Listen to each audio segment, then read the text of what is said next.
So thank you all for muting. I'm going to ask you to unmute in a moment. I don't always do this in presence practice, but I do it in all of our other meetings, and I just feel like doing it tonight as well, which is to affirm that we are gathered here in love,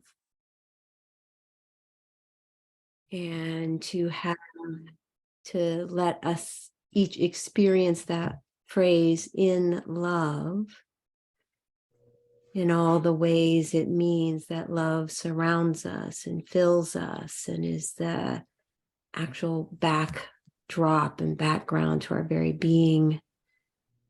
And that we are in love in the same way that we're in air. We take love in the same way that we take in air.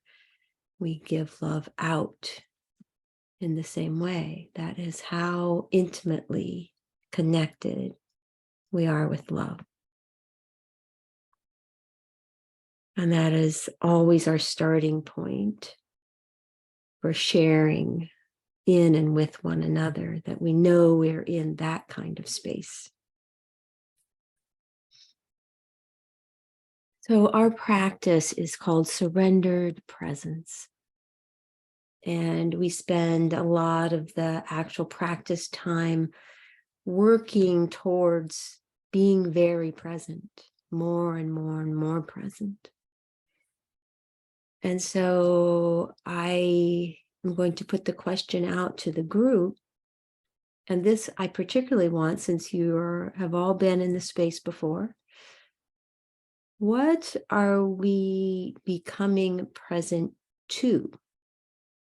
So as you recall your experiences with the practice, and as you become present, what is it you notice you're becoming present to or with?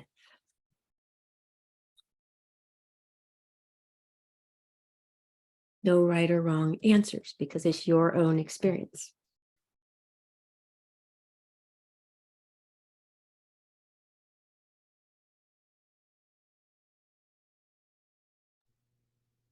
Like the collective love of all of us.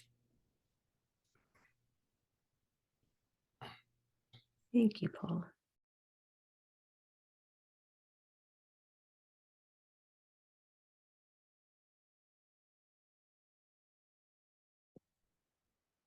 I like to practice being present because I want to be present with people around me, and it takes practice. Thank you, Kathy.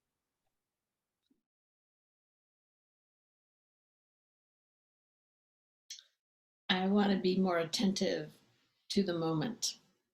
And each time I am around you, all of you, I am reminded, oh yes, be here and be in this moment. And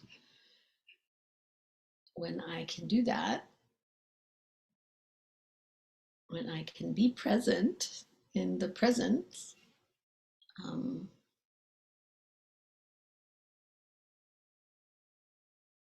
I live more purely from my soul.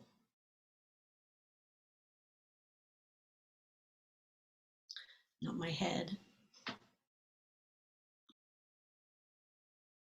Thank you, Francie.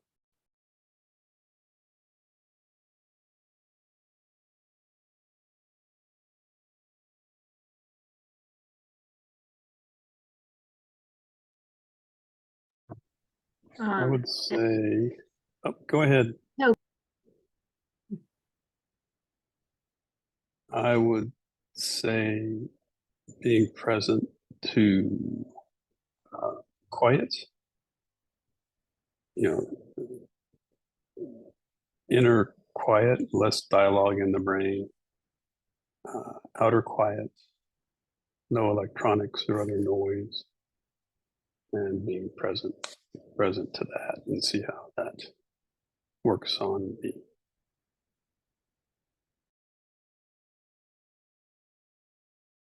Thank you, Mark.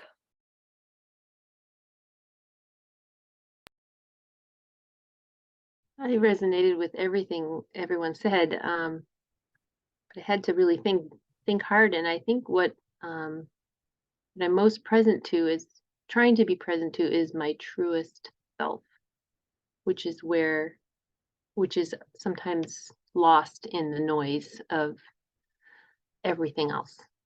And when I can be most present to the moment, which is where I would find my true self, would be when I also find connection with the greater love that holds us all.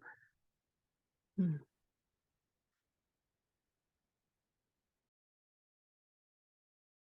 Thank you, Kayleen.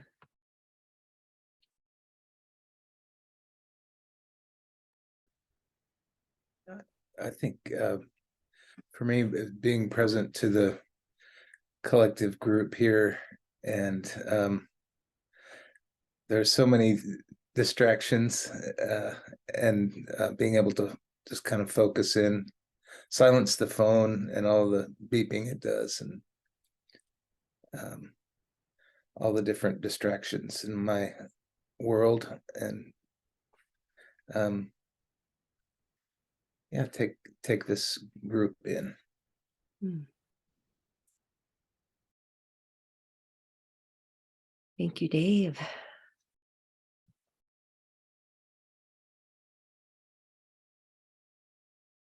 So I'm just experiencing all of your presence, and all of your presence intentions, and that we are all holding those together. And I can, yes, reiterate each one and agree. So one of the things that you all are pointing at with your sharing is that we are attempting to somehow be present to ourselves. And that one particular part of our being that we are becoming present with is called soul. And this week we started this group, book group called Soul Without Shame. And the first chapter is really was just about, I don't even know what the first chapter was about. What our group was about when we met on Friday was about really feeling our souls, feeling an experience of our souls. And that experience has been really profound for me. From that group, it's been very profound for me. And I'm going to read to you just very briefly what it said, just very tiny bit about the soul. The author says, is the present moment experience of yourself is the soul. And he goes on to say, to be aware of existence and of your existence in each moment is presence. And presence is what puts us in touch with the soul. So it's this constant looping. Presence, our bringing ourselves into presence, brings us into touch with soul, and it is the soul that mediates everything that everybody said here. It mediates that presence between ourselves and the other, between ourselves and God, between ourselves and love, between ourselves and nature. So first step is to become present to our own soul and the fact that we are soul. And so many of us in this room have been practicing for a while, and we know that not long ago, we were heads walking around on bodies that we were kind of unaware of. Our body, our soul, our broader being. And now our soul is becoming more and more and more obvious. to us that this is who we are and who we live out of. So as we explored this on Friday, again, it was very profound to me because we were doing it exactly the way we did here when I asked you about presence. And I asked people, don't recite to me what this guy said about soul. Tell me what your sense of your soul is. And people said things like vast and perfect and unlimited and good, and all of these things we would never say about ourselves, right? Tell me about yourself, Kayleen. Oh, well, I'm really limitless and good. Right. But when we get to the place where we can feel our soul, none of that even comes into it, because that's all our ego and our conditioned thought that sits between our soul and our, I'm not sure where it's sitting between, but the soul is this true self, is who we really are. So what I wanted to share about all of that is Friday was, as I think all of you know, I and Mark have both had COVID all this week. Friday, when I showed up for our book group, was like some sort of eye of the storm, I guess. I looked like I do now. I was very sure I'd turned a corner and was coming out of the whole thing. And then I just took a deep dive back into COVID and it throwing every symptom under the sun to me. And even sitting here now, I can't quite remember how bad it's felt in the past 36 hours. Thankfully, that's how we're built too, that we don't remember exactly how everything felt. But it's been a real struggle for me. And as I felt so bad, of course, I was reaching for my practice and my practices. I want to stay present. I want to be here for what's happening. And what is happening is that I feel very bad. And the other thing that's happening, I don't want to be doing this. I don't want this to be my reality. I don't want to be sick. I don't want to be bored. I don't want to be laying here. I just want to feel my soul. And then all of this, I don't want to feel nauseated. I don't want to feel, exhausted. I am so bored. I can't think. And I come to realize through all that I'm sharing with you all, I was feeling my soul because I was feeling what was true in the moment. I didn't like it. I'm glad to be on the other side of it for now. But it was true. It was what is. So I'm doing a fair amount of teaching tonight. I'm going to blame that on the fact that my brain has been shut off for 36 hours and it's like a tap has been turned on and all of these thoughts have sort of come streaming in. So my point being, I was present. I was feeling my soul. Nothing had gone wrong. And I didn't like how it felt. But the other part of our practice, presence, and is surrender. So I was reading this last week before I got sick, some Cynthia Bourgeault, and she was talking about Jesus embodying kenosis, which is an emptying of oneself. And she says this about kenosis. Kenosis is not the same as renunciation. Renunciation implies a subtle pushing away. Kenosis is simply the willingness to let things come and go without grabbing on. For all intents and purposes, it is synonymous with non-clinging or non-attachment. But unlike a more Buddhist version of this spiritual motion, kenosis has a certain warm spaciousness to it. To the degree one does not assert one's own agenda, something else has the space to be. Something else has the space to be. The letting go of kenosis is actually closer to letting be. Its flow is positive and fundamentally creative.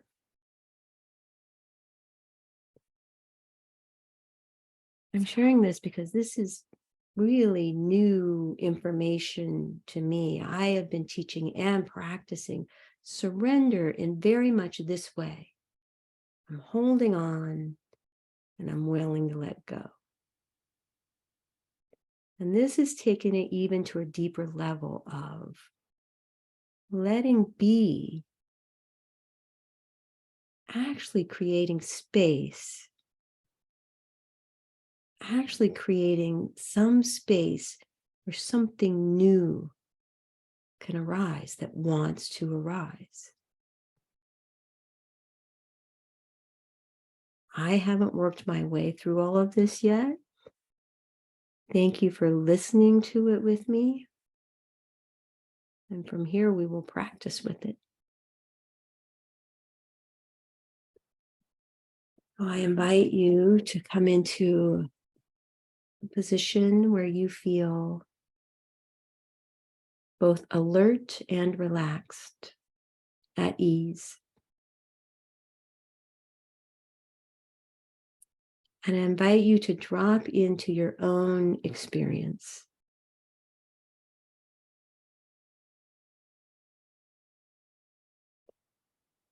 So just for this next minute or so, I'm not going to give a lot of instruction. I just want you to notice your own experience, physical, mental, emotional.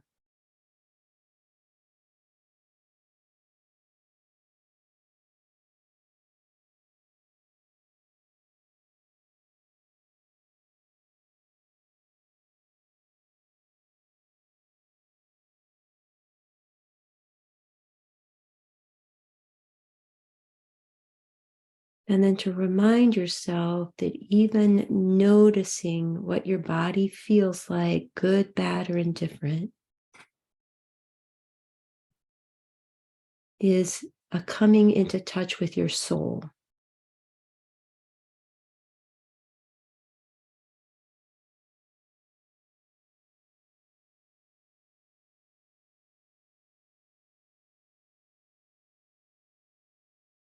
Noticing your inner experience, your feelings, your emotions, even your thoughts.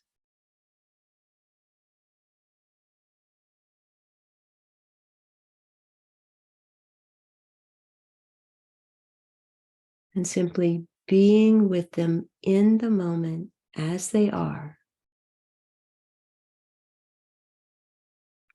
That is you experiencing your soul.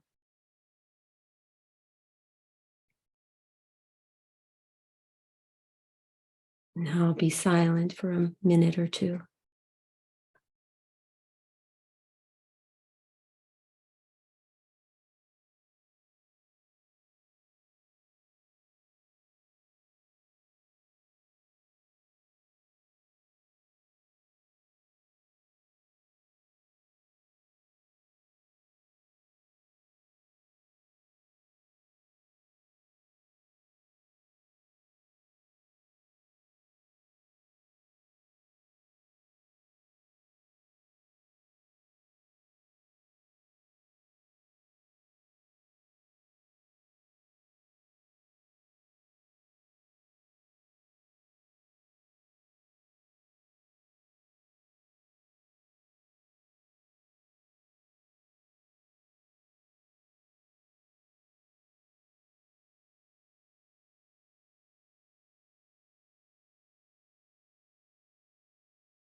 And we're going to go off script a little bit here, at least my usual script tonight. And I invite you just to stay with your own experience.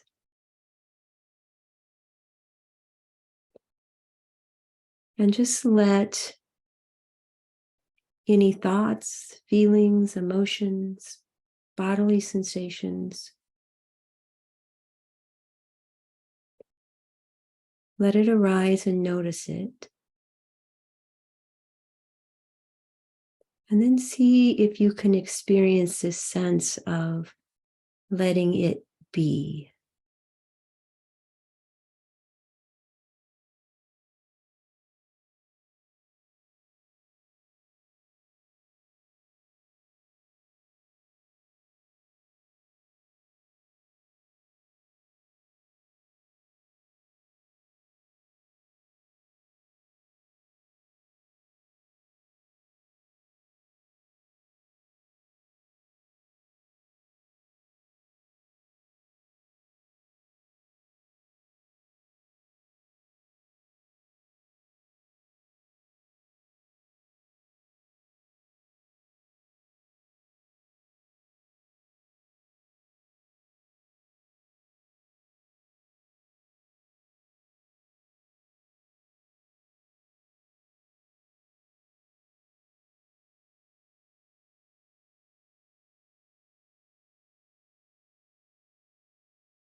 And you can even bring your experience into the space. You might notice the temperature and then you let it be, whether it's warm, cold. And then you just offer this practice of let it be.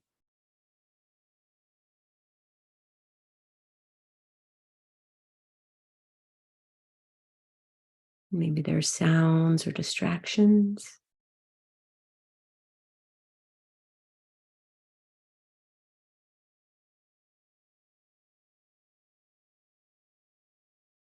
Let it be.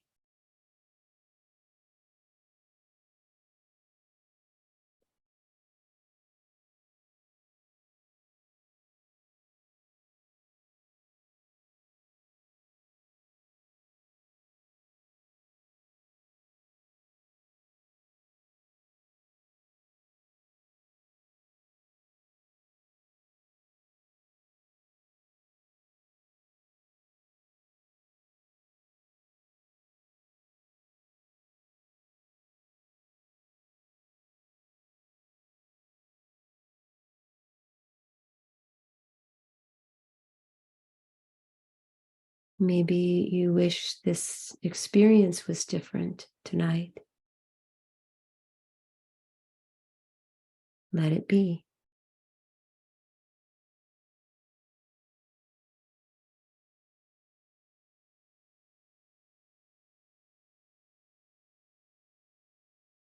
Maybe you think it's amazing and awesome. Let that be.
Maybe you notice you have a lot of thoughts.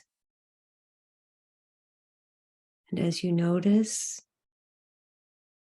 just offer, let it be.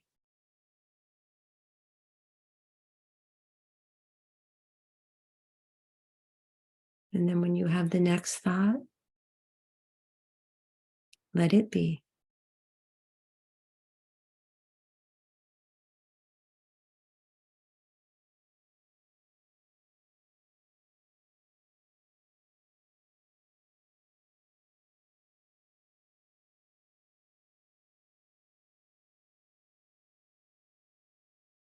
And as you let things simply be, see if you can have a sense of that space that Cynthia Bourgeault speaks of, opening up. More room here.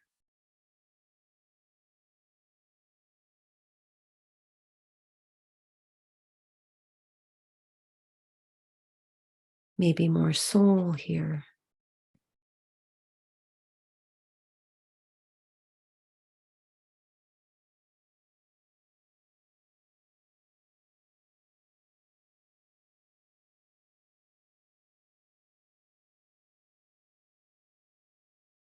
Maybe more room for the truest you to be in full connection and contact with love.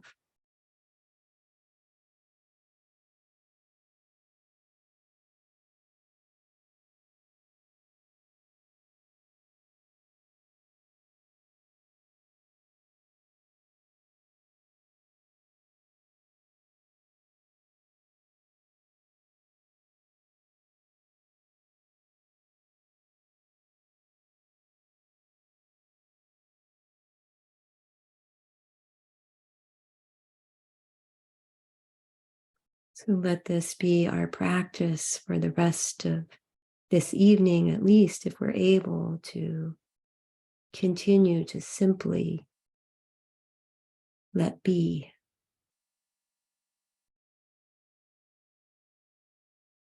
To know that every moment we are aware, we are experiencing ourselves in and through our soul. And how wondrous it is to have that possibility.